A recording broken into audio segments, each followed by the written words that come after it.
ગુજરાતમાં શિક્ષણ જગતમાં મોટું કૌભાંડ ચાલતું હોવાનો દાવો. પીટીસી કોલેજોમાં એડમિશન પ્રક્રિયાને લઈને ચાલતા ભ્રષ્ટાચારનો સનસનીખેજ પર્દાફાશ. વિદ્યાર્થી નેતા યુવરાજસિંહ જાડેજાએ વિડીયો સહિતના પુરાવા સાથે સાબિત કર્યું છે કે વિદ્યાર્થીઓ પાસેથી એડમિશનના નામે 2 લાખ રૂપિયાની માંગણી કરાઈ. મેનેજમેન્ટ કોટા ગમે એટલી ફી લે કે ગમે કોલેજ?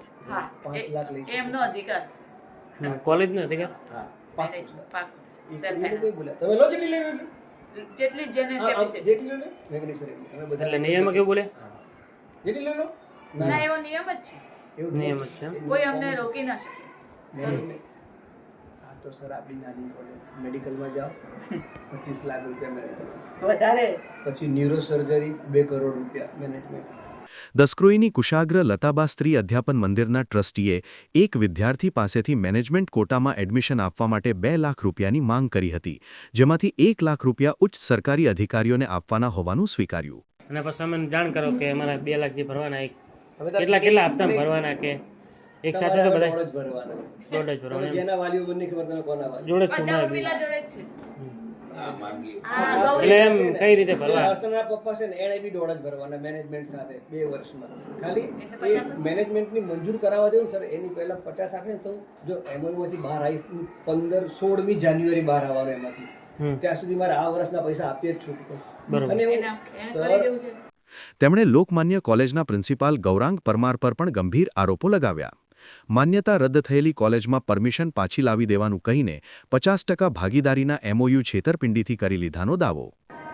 પછી એકનું નામ પ્રિતેશભાઈ, એકનું નામ ગૌરાંગ પરમાર. એવડા એક બીએડ કોલેજમાં આચાર્ય સરકાર હાલમાં લોકમાન્ય બીએડ કોલેજમાંથી એ લોકો આવી બેઠા ત્યારે હું નહોતો ઓળખતો એમને. મને કે તમારી કોલેજ પાછી લાવી દઈએ આપણે. મેં કીધું સર તમારો જેવો ભગવાન નહીં. હું ખુશ થઈ ગયો.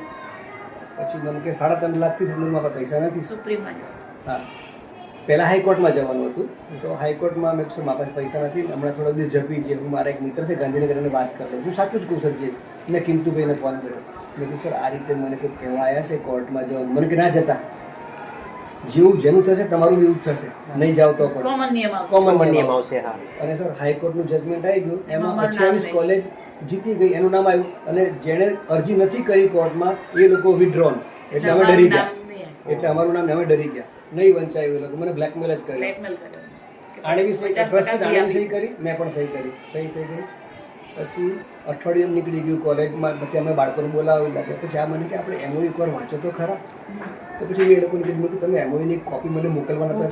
તો એ લોકોએ ખાલી ફોનમાં એક એમને કોપી મોકલી. પછી અમે ઝૂમ કરીને વાંચ્યું. તેમાં લખ્યું કોલેજના તમામ નિર્ણયો અમને પૂછ્યા વગર નહીં લેવા. કોલેજના નફામાં અમારો કાયમ માટે 50% કાયમ માટે અનિશ્ચિત મુદત. કોણ આપે? કોને કરવાયા હતા? આ ગૌરાંગભાઈ લોકમાન્યના આચાર્ય છે. આ જે 4 જણા તમને મળવાયા હતા. હા, એટલે સુપ્રીમમાંથી અમે તમારો લઈ આયા. 3.5 લાખ ફી તો ખરી, પણ એમણે અમને આ રીતે નસ્તો ફી ને કે રૂપિયા નહીં અર્થ નહીં. પણ હવે આમ બેઠો તો આપ ડેલી ઓફિસમાં બેઠા હતા, આમ બેઠો 35 લાખ આપવા પડશે તમારે મને. એટલું તો ઉઘરાણું બી નહીં આવવાનું. 35 લાખ ક્યાંથી આવવાનું? આવી બધી વાતો છે. 62 છોકરીઓ આપણે 1 લાખ લખી સર 62 લાખ આવે આપણી પાસે. એમાં શિક્ષકોનો પગાર આપણે ગણીએ તો એ 20 લાખમાં ગયું. આ યુનિફોર્મ ને આ સાહિત્ય એનું આપણે ધારો કે 5,000 એમાં જાય. પછી પ્રવાસ કરાવું છોકરીઓને એમાં 5 જાય. ધારો કે 30 તો પહેલા વર્ષના એમાં જતા રહ્યા, બીજા વર્ષના 30 જાય. એમાં જે 40 બચે એમાંથી મને કે તમારે મને પૂરેપૂરા 40 આપી દેવાના. પછી કે 35 આપજો. બીજું સર તમે તમારા 50% લખે તમને 20 આપવાના ને? બોલે કે નહીં, એ મારે નહીં જોવાનું, તમે ક્યાંથી ખર્ચો કરો. અને મારું એવું માનવું છે, એવડે શું બોલ્યો પ્રાથમિક નિયામક શ્રી સામે કે સર મારા અંડરમાં 70 કામ કરતો હતો. મારા અંડરમાં 70 કોલેજ છે. તો મેં અનુમાન લગાવ્યું એને મારું એનું કર્યું એવું બધાનું કરાયેલું છે એવું મારું અનુમાન છે. I am not sure about that, પણ મને એમ છે કે એને બધાના નાક દબાયેલા છે. એનાથી બધા કંટાળ્યા બી છે, એનાથી બધા કંટાળેલા છે.